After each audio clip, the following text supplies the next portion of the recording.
খুব বেশি গুরুত্বপূর্ণ আজকের এই নিউজটি সম্পূর্ণ দেখবেন না, স্কিপ করে। ২২ লক্ষ সরকারি কর্মচারী দীর্ঘ ৪.৫ বছর অপেক্ষা করছে একটা পে স্কেলের প্রজ্ঞাপনের জন্য। সেই লক্ষ্যে গঠিত পে কমিশন যখন ২১শে জানুয়ারি পে কমিশনের চূড়ান্ত রিপোর্ট হাতে জমা দিয়েছেন মাননীয় প্রধান উপদেষ্টার কাছে, তার পূর্বে অর্থ উপদেষ্টা মহোদয় বলেছিলেন, অর্থ উপদেষ্টা মহোদয়ের শেষ যে বক্তব্য ছিল সেটা ছিল যে পে কমিশন যখন রিপোর্ট জমা দিবেন তারপরই তাদের পরবর্তী কার্যক্রম শুরু করবেন। দেখুন, ২১শে জানুয়ারি পে কমিশন যখন চূড়ান্ত রিপোর্ট জমা দিল, আজকে ২৭শে জানুয়ারি, অনেকটা দিন চলে গেল। সরকার যদি চায় যে না আমরা পে স্কেল দিব, তাহলে এত যাচাই বাছাইয়ের খুব একটা প্রয়োজন আছে বলে আমরা মনে করি না। কেননা পে কমিশন তো ঊর্ধ্ব পজিশনে যারা আছেন সচিব, আমরা তাদেরকে খুশি করেছেন, সরকারি কর্মচারীদেরকে ততটা খুশি করতে পারেননি। তবুও কিন্তু আমরা সেটা মেনে নিয়েছি। বৈষম্য ব্যাপক থাকা সত্ত্বেও আমরা সেটাকে মেনে নিয়েছি। আমরা চাই আমরা দ্রুত যাতে এটার গেজেট আকারে প্রকাশ করা হয় এবং নির্বাচনের আগেই যাতে ১ জানুয়ারি থেকে বাস্তবায়ন করা হয়। নতুবা নির্বাচিত সরকার এসে এই কমিশন এবং এই প্রস্তাব সব ধুয়ে মুছে ফেলে দিবে। এতে নিশ্চয় কোনো সন্দেহ নেই। আজকে আমরা দেখলাম যে জ্বালানি উপদেষ্টা মহোদয় তার একটা বক্তব্যে বলেছেন যে পে কমিশন বা এই সরকার এখন এই পে স্কেল বাস্তবায়ন করবেন না বা এটা সেটা। এই বক্তব্যের পর সারা দেশের সরকারি কর্মচারীদের মধ্যে রক্তক্ষরণ শুরু হয়েছে।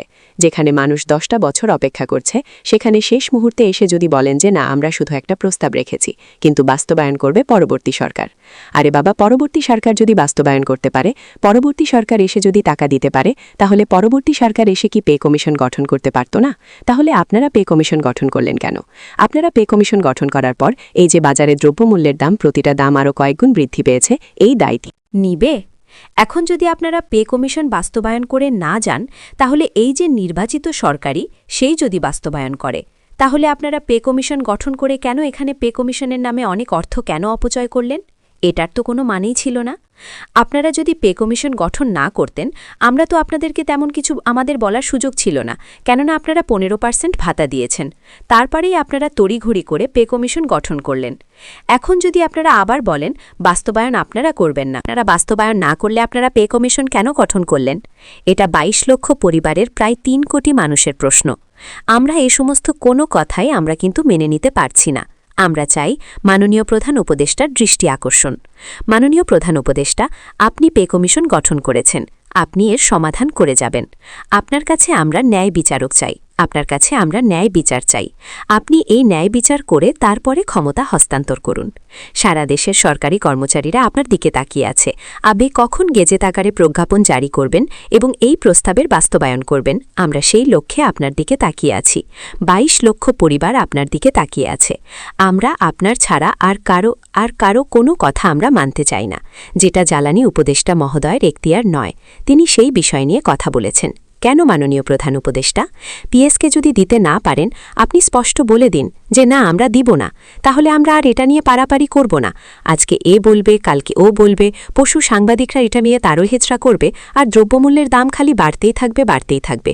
এগুলি তো হয় না। আপনি প্লিজ মাননীয় প্রধান উপদেষ্টা কিছু একটা করুন, হয় বাস্তবায়ন করুন, না হয় আপনি নিজে বলে দিন যে না এই অসুবিধার কারণে আমরা বাস্তবায়ন করতে পারছি না। ব্যাস, আমাদের আর কোনো চাওয়া নেই। কিন্তু আপনার মুখ থেকে আমরা কেননা আপনি আপনি গঠন করেছেন, আমরা আর কিছু শুনতে চাই। আমরা আপনার সুস্বাস্থ্য দীর্ঘায়ু কামনা করছি এবং আমরা যতটুকু বিশ্বস্ত সূত্রে জানি যে এই পে কমিশন বাস্তবায়নের জন্য যথেষ্ট অর্থ আমাদের বাংলাদেশ সরকারের কাছে মজুদ আছে। কারণ বাংলাদেশ সরকার অনেক কিছু করতে পারছে, অনেক কিছু হচ্ছে, কিন্তু শুধু আমাদের এই পে স্কেল বাড়ানোর সময়, পে স্কেল দেওয়ার সময় বা ২টা টাকা বেতন বাড়ানোর সময় দুনিয়ার কিছু এসে হাজির হয়, এর আগে হয় না। মন্ত্রীদের জন্য বাড়ি বানানো হচ্ছে, তাদের জন্য গাড়ি করা হচ্ছে, এটা করা হচ্ছে, ওটা করা হচ্ছে, সবই হয়। শুধু কর্মচারীদের বেতন বাড়ানোর সময়ই সমস্যা দেখা দেয়। তাই মাননীয় প্রধান উপদেষ্টা, আপনার মুখ থেকে শুনতে চাই, আপনি কিছু একটা বলুন, না হলে কিছু একটা করুন। এরকম আপডেট খবর পেতে আমাদের চ্যানেলটি সাবস্ক্রাইব করে আমাদের সাথে থাকুন।